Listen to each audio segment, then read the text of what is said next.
వరద బాధితులకి కృష్ణా గుంటూరు జిల్లాలో ఏలేరు జరిగే పరిణామాలు చూసాం. ఘోరమైన విపత్తు వచ్చింది. వేల ఎకరాలు పంటలు మునిగిపోయినాయి, మనుషుల ప్రాణాలు పోయినాయి.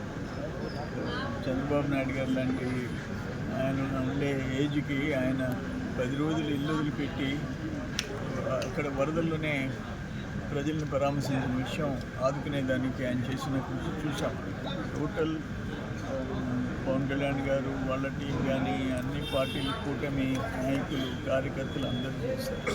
మొన్న కూడా నేను 2,97,00,000 రూపాయలు కంపెనీస్ నుంచి సీఎస్ఆ ఫండ్ కింద సీఎం రిలీఫ్ ఫండ్ ఇప్పించాం వాళ్ళ దగ్గర నుంచి.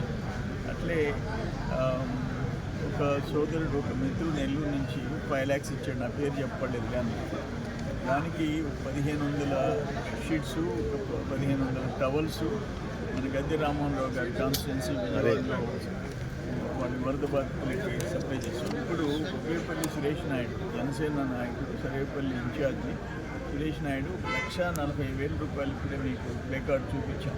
1,40,000 రూపాయలు వరద బాధితులకు సహాయం అందించినాడు చెక్. అది కూడా సీఎం గారికి చేర్చడం జరుగుతుంది.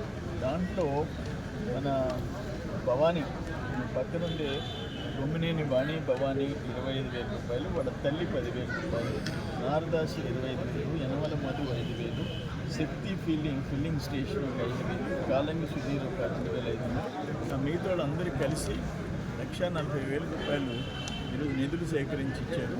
మనస్ఫూర్తిగా అభినందిస్తున్నాను. ఆ ఫీలింగ్ రావాలి. ఆడ నిత్యం ఏ ఛానల్, ఏ paper, print media, electronic media, social మీడియాలో వరద పడుబడే బాధలు, చిన్న బిడ్డలు, ఆడవాళ్ళు, మహిళలు, వృద్ధులు మొత్తం ఇల్లు బాగుపడుతున్నారు. పేదవాళ్ళ ఇల్లు కూడా మినిమం ₹1,00,000 నష్టం. అటువంటి పరిస్థితి చూసాం. అందుకని ఈ టైప్ ఆఫ్ ఆలోచన రావాలి అందరిలో, సొసైటీలో ఇచ్చి తోటి బాధితుల్ని. ఎన్డీఏ కూటమి అభ్యర్థి సర్వేపల్లి శాసనసభ్యులు సోమిరెడ్డి చంద్రమోహన్ రెడ్డి గారికి అందజేయడం జరిగింది. అదేవిధంగా ఎక్కడ ఎప్పుడు ఏ ఇబ్బంది వచ్చినా సరే సర్వేపల్లి నియోజకవర్గంలో జనసేన పార్టీ అన్ని విధాలు ఆదుకునే దానికి ముందుంటుంది. కాబట్టి ఈరోజు ఎన్డీఏ కూటమిలో ఏదైతే ప్రజానాయకుడు సర్వేపల్లి శాసనసభ్యుడు సోమిరెడ్డి చంద్రమోహన్ రెడ్డి గారికి ఎందుకు ఇచ్చామంటే అది స్వచ్ఛందంగా మేము ఇచ్చింది నేరుగా ఏపీ సీఎం రిలీఫ్ ఫండ్కి చేరుతుంది. కాబట్టి గతంలో 5 ఏళ్ల పాటు వైసీపీ పాలనలో ఎక్కడ ఎప్పుడు ఏ ఇబ్బందులు వచ్చినా సరే ప్రతి ఒక్కరు కూడా వెనకడుగేసేవారు. ఈరోజు ఎన్డీఏ కూటమిలో భాగంగా ఎప్పుడు ప్రజలకు ఏ సమస్య వచ్చినా సరే ₹1 కూడా అటు ఇటు పోకుండా ప్రజలకు చేరుతుందనేటువంటి ఆలోచనతో ఏపీ సీఎం రిలీఫ్ ఫండ్కి అందజేయడం జరిగింది. అదేవిధంగా మా అధినేత జనసేన పవన్ కళ్యాణ్ గారు కూడా ₹6 కోట్ల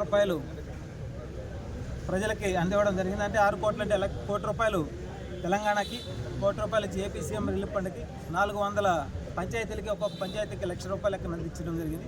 అదేవిధంగా సర్వేపల్లి నియోజకవర్గంలో కూడా మేము సైతం అంటూ ఈ యొక్క కార్యక్రమాన్ని చేపట్టాం. అదేవిధంగా రాబోయే రోజుల్లో కూడా జనసేన పార్టీ అన్ని విధాల ప్రజలకు అందుబాటులో ఉంటుంది. ఎవరికి ఎప్పుడు ఏ సమస్య వచ్చినా మేము వాళ్ళ అండ నిలబడడానికి ఎన్డీఏ కూటమి కూడా సిద్ధంగా ఉందని చెప్పి మనస్ఫూర్తిగా తెలియజేస్తాం.